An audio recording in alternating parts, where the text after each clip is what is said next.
Hello friends, इस video में हम लोग जीएस के मोस्ट इंपॉर्टेंट क्वेश्चंस डिस्कस करेंगे जो बार बार रिपीट होते रहते हैं।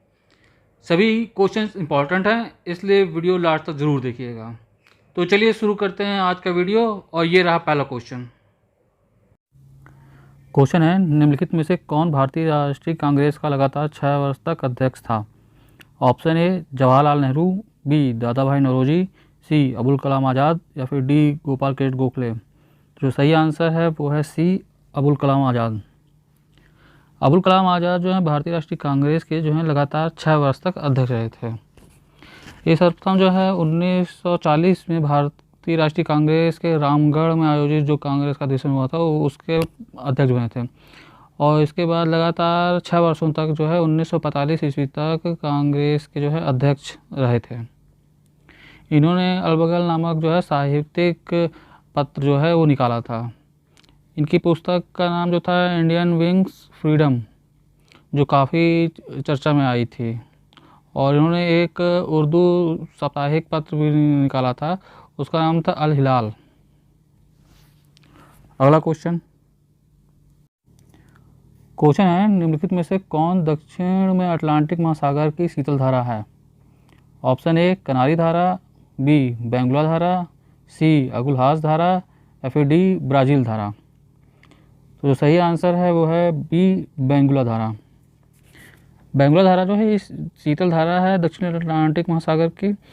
और जो इसमें और धाराएं हैं, गर्म धाराएं इनकी यहाँ अटलांटिक महासागर की, उसमें जो है उत्तरी विस्फीति जल धारा है, फ्लोरिडा है, और गल्फ स्ट्रीम, दक्षिणी विस्फीति धारा और ब्राज़ील धारा, ये सब जो हैं ये अटलांटिक महासागर जो है उसकी गर्म धाराएं हैं।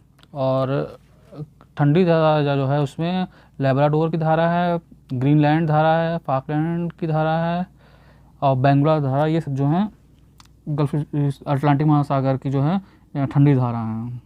अगला क्वेश्चन है, निम्नलिखित में से कौन एक जीवाणु जनित रोग है? ऑप्शन ए हिज, बी पोलियो, सी चेचक या फिर डी टिटनस। तो जो सही आंसर है वो है टिटनस। टिटनस जो है ये जीवाणु जनित रोग है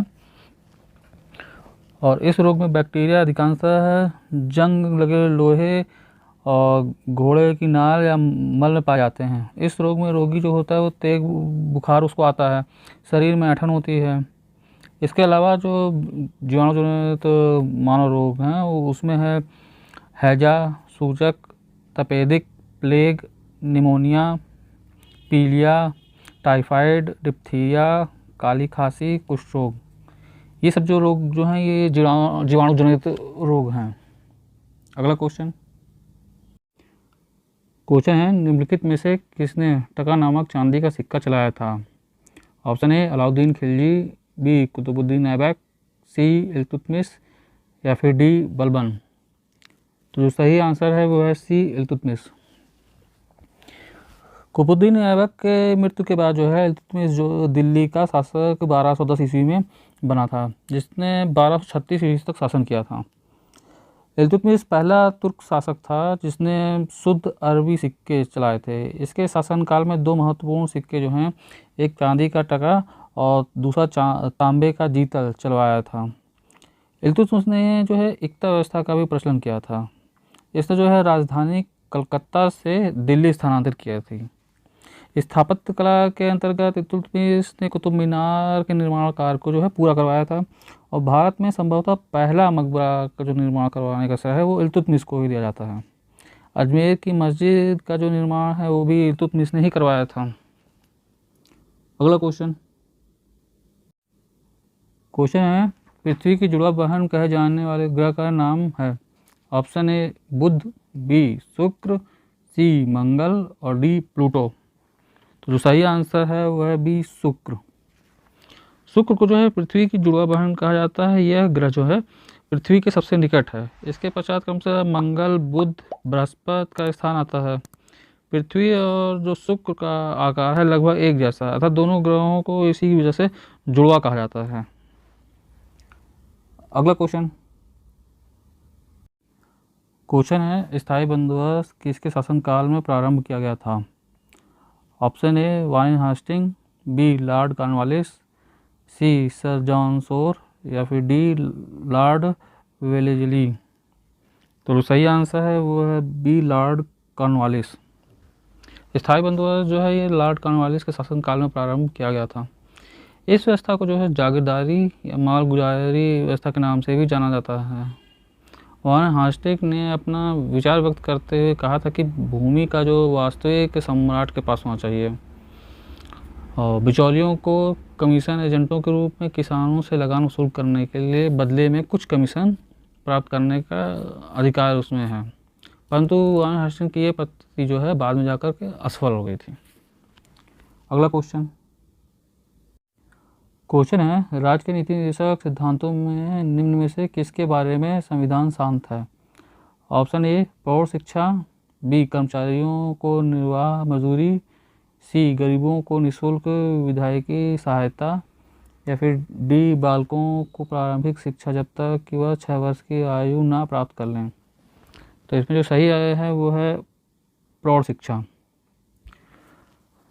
राज्य के नीति निर्देशक सिद्धांत का वर्णन जो है संविधान के भाग 4 में अनुच्छेद 36 से 51 तक किया गया है। इसके जो प्रेरणा है वो आयरलैंड के संविधान से मिलती है। प्रौढ़ शिक्षा के बारे में जो है राज्य के नीति निर्देशक सिद्धांत का वर्णन जो है उसका वर्णन नहीं किया गया है। उपयुक्त जो है अन्य तीनों वर्णन इसमें जो है अनुच्छेद 43 में कर्मचारियों के लिए निर्वहन मजदूरी और फिर अनुच्छेद 39 का में समान न्याय और निःशुल्क विधायकी सहायता और समान कार्य के लिए समान वेतन, और अनुच्छेद 41 में जो है कुछ दशाओं में काम शिक्षा और लोक सहायता पाने का अधिकार। उसमें ये 3-4 जो हैं नीति निर्देशक सिद्धांतों में इनका वर्णन किया गया है और प्रौढ़ शिक्षा का जो है इसमें कहीं कोई वर्णन नहीं है। अगला क्वेश्चन है निम्न में से कौन कांग्रेस रेडियो पर भारत छोड़ो आंदोलन की अवधि में नियमित रूप से कार्यक्रम प्रसारित करता था। Option A Jayaprakash Narayan, B Subhash Chandra Bose, C Ram Manohar Lohia या फिर डी सीता कृपलानी। तो जो सही आंसर है वो है सी राम मनोहर लोहिया। भारत छोड़ो आंदोलन को जो है अगस्त क्रांति के नाम से भी जाना जाता है। इसकी शुरुआत जो है 8 अगस्त 1927 को गांधी जी के प्रसिद्ध नारे करो या मरो के साथ शुरू हुई थी। राम मनोहर लोहिया, BM खाकर, नादियान अखबार प्रिंटर और उषा मेहता ने राष्ट्रीय तथा अंतर्राष्ट्रीय समाचारों को लोगों तक पहुंचाने के लिए कांग्रेस रेडियो की स्थापना की थी। यह रेडियो मुख्य रूप से जो है बम्बई और नासिक में कार्यरत था और इसमें जो है जयप्रकाश नारायण जो हैं वो नियमित रूप से भारत छोड़ो आंदोलन का जो है कार्यक्रम का प्रसार करते थे। अगला क्वेश्चन है गंगा नदी की एकमात्र सहायक नदी जिसका उद्गम मैदान में है उसको चिन्हित कीजिए। Option A Son, B Sharda तथा सरजू, सी गोमती, डी जो है रामगंगा। तो जो इसमें सही आंसर है वो है सी गोमती नदी। गंगा की एकमात्र जो सहायक नदी है वो गोमती का जो उद्गम वो है वो मैदान में हुआ है, जबकि अन्य का उद्गम जो है वो पहाड़ी क्षेत्रों से हुआ है। शारदा नदी जो है मऊ के पूर्वी भाग में मिलाप हिमनद से निकलती है। इसे काली, सरयू, गौरी गंगा इत्यादि नामों से भी जाना जाता है। सोन नदी जो है वो अमरकंटक के पठार से निकली है। इसकी कुल लंबाई 780 किलोमीटर है और ये पटना के निकट जो है गंगा में जाकर मिल जाती है। रामगंगा नदी जो है ये गढ़वाल हिमालय से नैनीताल के निकट से निकलती है और ये कन्नौज में जाकर गंगा से मिल जाती है। और गोमती नदी जो है ये गाजीपुर के निकट जो है गंगा में जाके मिलती है। अगला क्वेश्चन है दिल्ली के किस सुल्तान ने एक पृथक कृषि विभाग की स्थापना की थी और फसल चक्र की योजना बनाई थी। Option A Iltutmish, B Balban, C Alauddin Khilji या फिर डी मोहम्मद बिन तुगलक। तो जो सही आंसर है वो है डी मोहम्मद बिन तुगलक। मोहम्मद बिन तुगलक ने जो है एक पृथक कृषि विभाग की स्थापना की थी और एक फसल चक्र जो है की योजना बनाई थी। इसने कृषि के विकास के लिए अमर कोही नामक जो है एक नवीन विभाग की स्थापना की थी। मध्यकालीन सभी सुल्तानों में जो है मोहम्मद बिन तुगलक सर्वाधिक शिक्षित, विद्वान और योग्य व्यक्ति था। मोहम्मद बिन तुगलक को अपनी सनक भरी योजनाओं, क्रूर कृत्यों और दूसरों के सुख दुख के प्रति उपेक्षा के भाव रखने के कारण जो है स्वप्नशील, पागल और रक्त पिपासु जो है वो कहा गया है। अगला क्वेश्चन है, अति गहरी महासागरीय द्रोणियाँ कहाँ पाई जाती हैं? ऑप्शन ए हिंद महासागर में, बी अंटार्कटिका महासागर में, या फिर सी प्रशांत महासागर में, या फिर डी अटलांटिक महासागर में। तो जो सही आंसर है वो है बी प्रशांत महासागर में।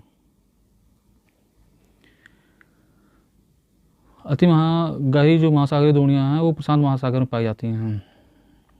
यहाँ की प्रमुख द्रोणियाँ इस प्रकार हैं, फिलीपींस की द्रोणी, फिजी की द्रोणी, पूर्वी ऑस्ट्रेलिया की द्रोणी, जेफ्रीज की द्रोणी, पेरू और चिली की द्रोणी। प्रशांत महासागर जो है विश्व का सबसे बड़ा महासागर है। यह संपूर्ण पृथ्वी के 1/3 भाग पर फैला हुआ है। इसका क्षेत्रफल जो है लगभग सभी स्थलों पर संयुक्त क्षेत्रफल से भी अधिक है।